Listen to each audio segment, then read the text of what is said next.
Zara is already on the phone, voice low, hands shaking slightly. I need you. I know I said I'd never call this number. I know what you are. But my sister is getting married in 5 hours and everything has collapsed, and you are the only person on this earth who can fix this. So I'm asking. Silence on the line. Then, send me the address. She exhales. Because she knows, the moment she made that call, nothing would ever be the same again. Hey besties.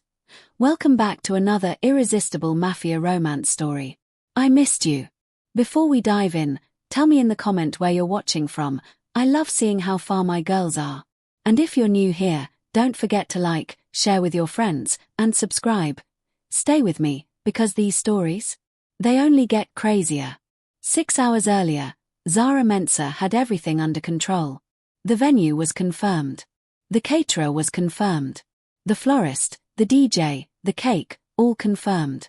She had a color-coded spreadsheet, 3 backup contacts for every vendor, and a 5-page emergency protocol she'd written herself. She was the maid of honor. She was also a professional event coordinator. Nothing was going wrong today. Then her phone rang at 6:47 a.m.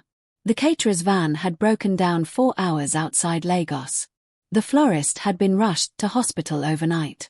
Antunde, the event planner she had personally vetted, personally recommended, personally vouched for to her entire family, had vanished. Along with half the deposit. Zara stood in the hotel corridor in her silk bonnet and yesterday's mascara, staring at her phone like it had personally betrayed her. She had exactly one option left. One number. Saved under a contact she had labeled, in a moment of very good judgment, Black Heart Don't. She pressed call before she could stop herself. He picked up on the first ring. She didn't ask how he was. She didn't explain who she was. She just talked, fast, low, controlled, because if she slowed down she would lose her nerve entirely. When she finished, there was silence so complete she thought the line had dropped. Then, send me the address. That was it. No questions. No negotiation. No, this is highly irregular, Zara. Just 4 words, in that voice that had lived rent-free in the back of her mind for 3 years, and the quiet certainty that whatever happened next was already in motion. She sent the address. Then she sat on the floor of the hotel corridor, back against the wall, bonnet still on, and stared at the ceiling. What did you just do? 2 hours later, 7 unmarked black vans rolled up to the venue in perfect single file. The men who stepped out moved like they had done this 1,000 times. Quiet, efficient, purposeful. Florists. Chefs. Sound technicians. A lighting crew. All in pressed black. All completely silent. Within minutes the venue was transformed, not slowly, not chaotically, but with the kind of precision that made Blessing, the venue coordinator, put her clipboard down and just watch. Zara. Blessing's voice was very careful. Who are these people? Caterers. They arrived in formation. Very professional caterers. Then the last van door opened. Kai Jun-ho stepped out. Zara had rehearsed this moment approximately 40 times since 7 a.m. She had decided she would be calm, professional, grateful but distant. She would shake his hand, thank him efficiently, and redirect him toward the logistics so there was no space for anything else. He looked up. Their eyes met across the courtyard. Every rehearsed word left her body. He walked toward her, unhurried, like a man who had never once been rushed by anything, and stopped close enough that she had to tilt her chin slightly to hold his gaze. 3 years. He looked exactly the same. That was deeply unfair. You look stressed, he said. You brought 12 men to a wedding. You said it was an emergency.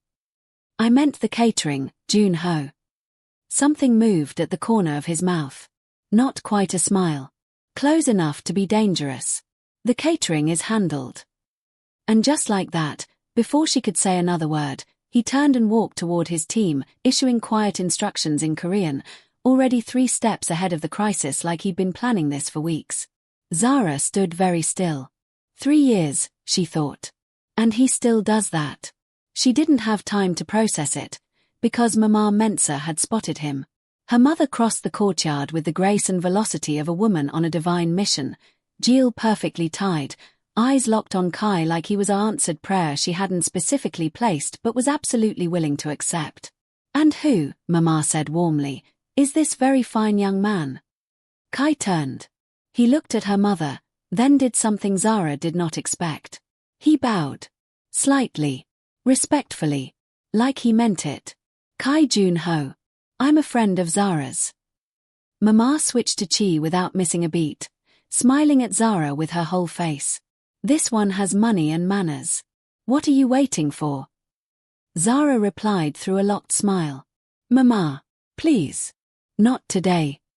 Kai, without looking up from adjusting his cufflink, responded in fluent, accent-perfect Chi. "Thank you, Ma. You raised her well." The courtyard went quiet. Mama Mensa pressed both hands to her chest like she might cry. Zara considered walking into the lagoon. But it was her father's voice, quiet, measured, coming from the top of the venue steps, that cut through everything else. Chairman Mensa had said nothing. He hadn't greeted Kai. Hadn't moved. He'd simply been watching, the way men who have survived a long time in dangerous rooms watch things they don't yet understand. He looked at Zara. Just once. Then back at Kai. "Who is he?" he said quietly. "Really?" Zara opened her mouth. Before she could answer, Minute J, Kai's right-hand man, appeared at Kai's shoulder and whispered something in Korean. Kai's expression didn't change. But his eyes did. Something cold moved through them. Something that had nothing to do with weddings. He excused himself quietly and walked toward the entrance. Zara watched him go. Her father appeared beside her. "Zara. The wedding is fine, Daddy. Everything is handled." "That," he said, his voice low and very calm, "is exactly what worries me. If you're still with me, drop a black heart in the comments right now. Trust me, you haven't seen anything yet. The wedding was perfect. Impossibly, unexpectedly, breathtakingly perfect. The flowers cascaded from every arch in deep burgundy and gold. The food was extraordinary. The music swelled at exactly the right moment. Adiz walked down the aisle looking like she had been poured into her dress by God personally, and even Chairman Mensa, a man who had not publicly cried since 1987, pressed 2 fingers to his mouth and looked away. Zara stood at the altar beside her sister and felt, for one clean moment, like everything was going to be fine. Then she spotted Kai at the back of the room. Arms folded. Perfectly still. Watching, not the bride, not the ceremony, watching her. The moment their eyes met, he looked away. Like he hadn't been staring at all. 3 years, she thought again. Still does that too. The reception opened like a burst of color. Afro beats shook the floor. Aunties materialized from every direction with food and opinions. Minute J, standing near the bar, looked genuinely alarmed by the volume and energy, which Zara found more satisfying than she expected. She found Kai near the edge of the dance floor, 2 glasses in hand. He held one out without being asked. "You didn't have to stay," she said. "I know. The crisis is over. Your people handled everything. You could have left hours ago. I could have. So why are you still here?" He looked at her, that steady, unhurried look that made her feel like he was reading something she hadn't finished writing yet. "You called," he said simply. Like that explained everything. Like that was the only explanation that would ever be needed. The song changed. Something slower. Adiz, from across the dance floor, spotted them standing together and immediately began making the most unsubtle gestures known to human civilization. Mama was already filming. "Don't," Zara said, without looking at him. "I haven't said anything." "You were about to." "Was I?" She looked at him. He held out his hand. She took it. Because she was tired of pretending she wasn't going to. They danced. Quietly. Closely. The kind of dancing that isn't really about dancing. "You never told me what you actually do," she said. "You never asked." "I'm asking now." He was quiet for a moment. Then, in Seoul. "You heard things. At that rooftop event. About the people I was with." It wasn't a question. She didn't answer it like one. "I heard enough," she said carefully. "And you still called." I called because my sister needed me. And you were the only person I trusted to actually fix it. Something shifted in his expression. Small. Significant. You trust me, he said. I didn't say that. You did. Just now. She looked away first. Don't make it weird. He almost smiled. Almost. Tonight, I'm just a man at a wedding.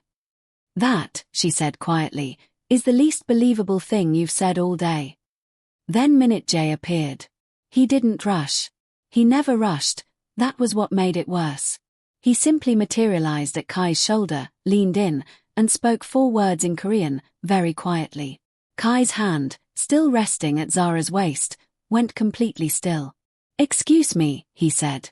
His voice hadn't changed. That was the most frightening thing about it. He handed her his glass and walked toward the entrance. Minute J followed. Zara stood alone in the middle of the dance floor, holding 2 drinks, watching them disappear through the side door. She waited 30 seconds. Then she followed. She heard his voice before she saw him. Low. Controlled. The kind of controlled that took significant effort. 3 men in grey suits stood near the entrance gate. They didn't belong here, not the way they stood, not the way they watched, not the way their hands stayed visible and deliberate at their sides. Chairman Park sends his regards, the one in front said, in Korean. He wants confirmation. Tonight. There is no confirmation tonight, Kai said. He anticipated that answer. Then he wasted 3 men's evening. The grey-suited man stepped forward, just slightly. Minute J moved. Not dramatically. Just enough. This is a family event, Kai said, very quietly. If Chairman Park's people, then all 3 men turned and walked away. Kai stood there for a moment after they'd gone. Perfectly composed.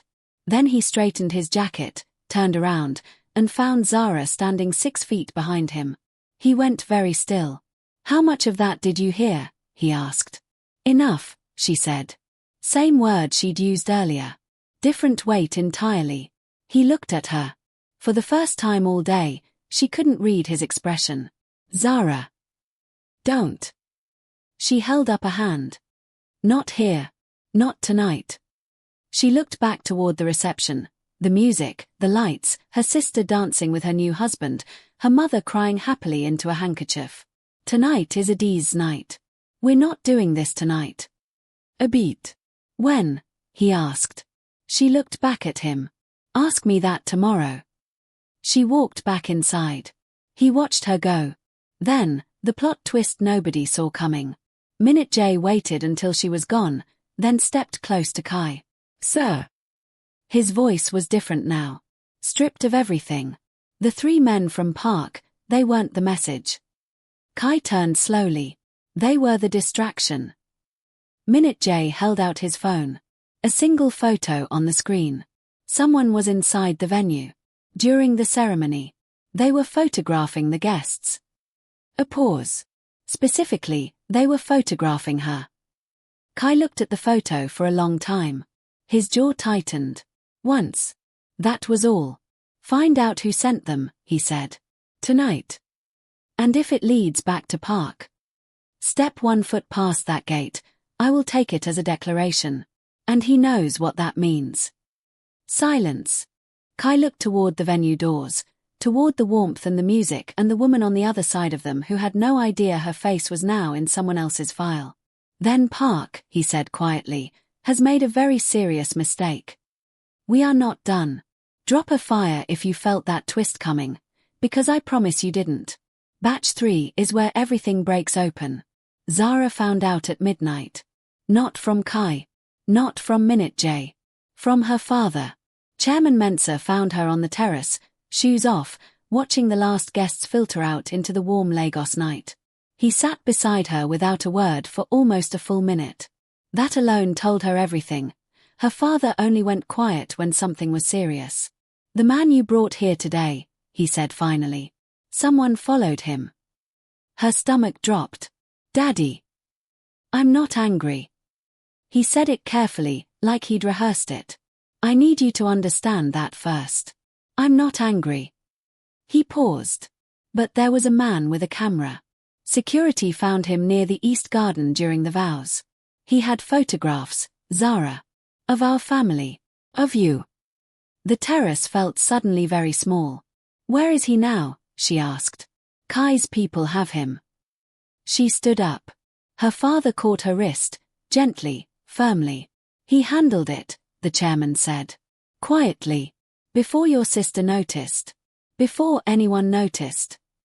He looked at her steadily. That tells me two things. That he is very good at what he does. A pause. And that whatever he does, it has now touched this family. Zara stood very still. I trusted him, she said. Quietly. Almost to herself. I know. Her father released her wrist. The question is, does he deserve it? She found Kai in the venue garden, alone, jacket finally off, sitting on the edge of a stone bench like a man carrying something heavy he refused to put down. She didn't sit. She stood in front of him and waited until he looked up. Tell me the truth, she said. All of it. He held her gaze for a long moment. Then, for the first time all day, he looked tired. Chairman Park runs a network out of Seoul. We have history, business that ended badly, on his terms, not mine. He's been trying to re-establish leverage over me for 8 months. He paused. When I flew to Lagos, when I came here, he read it as weakness. A vulnerability. His eyes didn't leave hers. You are not a target, Zara. But he now knows you exist. And that you matter to me. The last sentence landed like a stone in still water. You came here knowing that risk, she said. I came because you called. That's not an answer. It's the only answer I have. He stood. Slowly. Close. I told myself it was just logistics. That I'd send the team and leave. I was on the plane before I finished that thought. Something raw crossed his face, unguarded, unplanned. 3 years, Zara. I stayed away because getting close to you while my life looked the way it does, it wasn't something I was willing to do to you. And now someone already has your photograph. His voice tightened. Which means the distance I kept, it didn't protect you. It just wasted time. She didn't say anything for a long moment. Then, what happens to the man they caught? He'll be returned to Park with a message. What message? That she is untouchable. Simple. Absolute. That anyone who points a lens, or anything else, in her direction will have a very short and unpleasant conversation with me. Zara exhaled slowly. Part of her knew she should be frightened. Part of her knew she should step back, call this what it was, dangerous, complicated, the kind of situation sensible women walked away from. But she looked at him, really looked, and what she saw wasn't a threat. It was a man who had flown across a continent because she asked. Who had stood quietly at the back of her sister's wedding and watched her instead of the bride. Who had neutralized a threat in the middle of a reception without a single guest noticing, without ruining one moment of Adi's day. Who had, 3 years ago on a Seoul rooftop, handed her a card and told her, if you ever need anything. And had apparently spent 3 years hoping she'd use it. I'm not afraid of complicated, she said. Something in him shifted. Deeply. Visibly. You should be, he said. My life is not. Kai. She said his name like a full stop. I'm a woman who color-codes her crisis protocols and still called the Korean Mafia boss to save her sister's wedding. A beat. I think we're past the point where you warn me about complicated. He looked at her. Then, finally, completely, with no reservation, he smiled. It was devastating. She'd suspected it would be. He left an hour later. The venue was empty. The night was warm and still. At the car, he turned back once. Dinner tomorrow, he said. I'll send the address. I haven't said yes. You haven't said no. She folded her arms. Fought the smile. Lost. He got into the car. It pulled away into the Lagos night. Zara stood in the empty courtyard, heels in one hand, phone in the other. And for the first time since 6:47 a.m., she breathed. Then her phone buzzed. Unknown number. No name. Just a message, 4 words, in Korean, with a translation beneath them like he'd known she'd need it. I'll find you first. It wasn't from Kai. Zara's blood went cold. She looked up at the empty road, the empty gate, the empty dark beyond it. Her phone buzzed again. This time, Kai's name lit up the screen. She answered before it finished ringing. Kai. I know. His voice was different now. Hard. Moving. Don't go back to the hotel. I'm sending Minute J. Do not open the door for anyone else. A pause, brief, waited. I'm sorry, Zara. I should never have. Kai. Her voice was steady. Steadier than she felt. Who sent that message? Silence. 3 full seconds of it. Someone I thought was dead. And that, besties, is where we leave it tonight. If your jaw is on the floor, mine is too. Drop a black heart and tell me, do you want part 2? Because whoever sent that message, they didn't come for Kai. They came for her. And nothing will ever be the same again. Like, share, and subscribe so you don't miss what happens next. I'll see you in part 2.